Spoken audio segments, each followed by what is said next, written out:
Баршаңызға қайырлы күн қыздар, менің қазақша каналыма қош келіпсіздер. Бүгін сіздермен өте дәмді болып шығатын ет тамақтың рецептімен бөлісетін боламын. Әр өңірде әртүрлі айтылады. Бешбармақ, ет тамақ, нан салма, қамыр жайма, бізде ет тамақ деп айтылады. Мен 3 түрлі еттен жасаймын. Сүрленген ет, ысталған ет, қазы және де свежий еттен жасайтын боламын. Ең алдымен етімізді мұзды суға салып, қайнағаннан кейін бетінде көбігін алып тастаймыз. Қайнағаннан кейін ғана отымыздың астын жай басып қойып, үстіне сәбіз, помидор, болгар перецін, пияз, картошка барлығын салып, жақсылап қақпағын жауып қоямыз. Дәл осылай кішкене оттың астында өзі қайнап, майы шығатын болады. Мен ет тамаққа өзінің майына қамырды міндетті түрде басамын. Сол кезде қамырымыз дәмді болып шығады.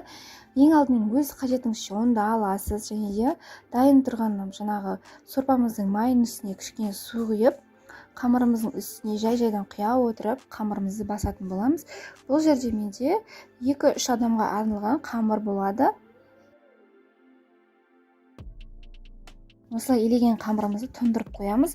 Одан кейін тұздыққа көшеміз. Маған бір ғана пияз жетеді.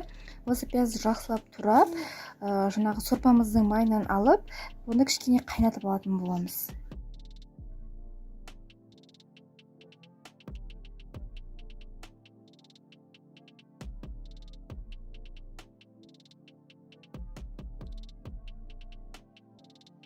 Ет тамағымыздың бетіндегі майын осылай алып, пиязға құйып, бұны газдың астында кішкене қайнатып аламыз. 1,5 сағаттан кейін осылай баяу оттың астында піскен етімізді сүзіп алатын боламыз. Етіміз өте қатты, езіліп кетпес үшін. Піскен етімді алдын ала жақсылап турап кесіп дайындап қоямын, және де қамырымды жайып қойдым.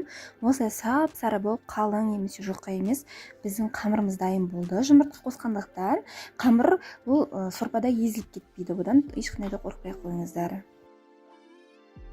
Осылай қайнаған сорпамызға қамырды жай-жай сала отырып, араластырып қоямын арасында. Осылайша біздің қамырымыз 10-15 минуттың ішінде жақсылап пісіп шығатын болады. Ет дегенде бет барма деген ғой. Міне осылайша қамырымызды сүзіп алып, үстіне етімізді орналастырдым. Арасына тұздықты сүйіп қойсаңыздар болады. Сол тұздықтың үстіне сорпа құясыздар. Баршаңызға ас болсын, ет етке, сорпа бетке. Менің каналыма тіркеліп кетуді ұмытпаңыздар.